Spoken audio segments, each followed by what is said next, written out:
ኢትዮጵያ በየዘርፉ የገጠማትን ስብራት ለመጠገን በቁርጠኝነት ስራ ጀምራለች። ኢኮኖሚዋን አንቆ የያዘውን የባህር በር ጦት ለመቅረፍ ጥያቄ ስታነሳ፣ ሀገራዊ መግባባትን ለመፍጠር ምክክር ስትጀምር ያለፈውን ስብራት በመጠገን ኢትዮጵያን ዳግም ወደ ከፍታዋ ለመመለስ በማለም ነው። ባለፉት 7 ዓመታት እየተካሄደ የሚገኘው የአረንጓዴ አሻራ መርሃ ግብርም የዚሁ ስብራትን የመጠገን አካል ነው።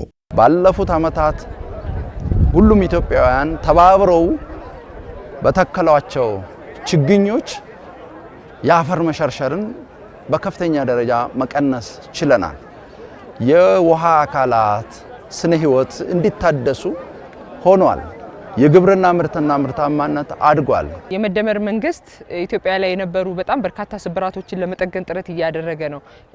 ዛሬም ብቻ መስራት ሳይሆን ትላንትና ፌል ያደረግንባቸው ትላንትና መስራት ያለብን ያልሰራናቸው ስራዎች ላይ በደንብ በርብርብ እየሰራ ነው ያለው። ከዛ ውስጥ አረንጓዴ አሻራ በዋናነት የሚጠቀስ ነው። በአረንጓዴ አሻራ መርሃ ግብር በየዓመቱ በሚሊዮን የሚቆጠሩ የህብረተሰብ ክፍሎች በጽናት ሲሳተፉ የጋራ እሴትን በማሳደግ ሀገራዊ አንድነት እንዲመጣም መርሃ ግብሩ የራሱን ሚና ተጫውቷል።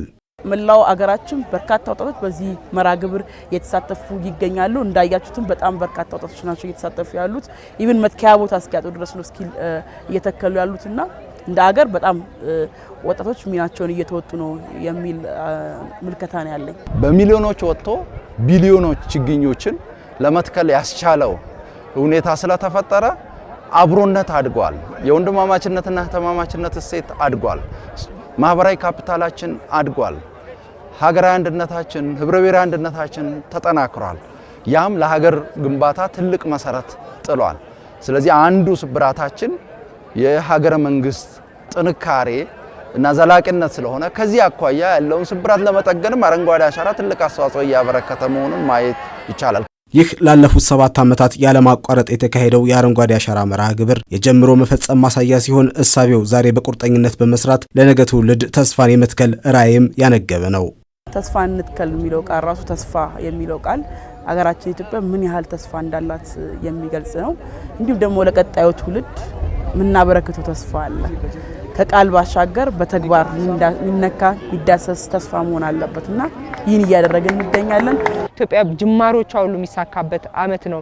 ስለዚህ ለዛም ነው ተስፋን እንትከል ያለው። ተስፋ ብዙ ተስፋዎች አሉ። ምክክሩ አንዱ ተስፋ ነው። አረንጓዴ አሻራ አንዱ ተስፋ ነው። በአረንጓዴ አሻራ ደግሞ እንደ ሀገር ትልቁ ኢትዮጵያ ከዚህ በፊት እንደ ተሳታፊ ብቻ የምትሳተፍበት ኮፕ 32 እንድታዘጋጅ እድል ያገኘችበት ነው። ይሄ ተስፋ ነው።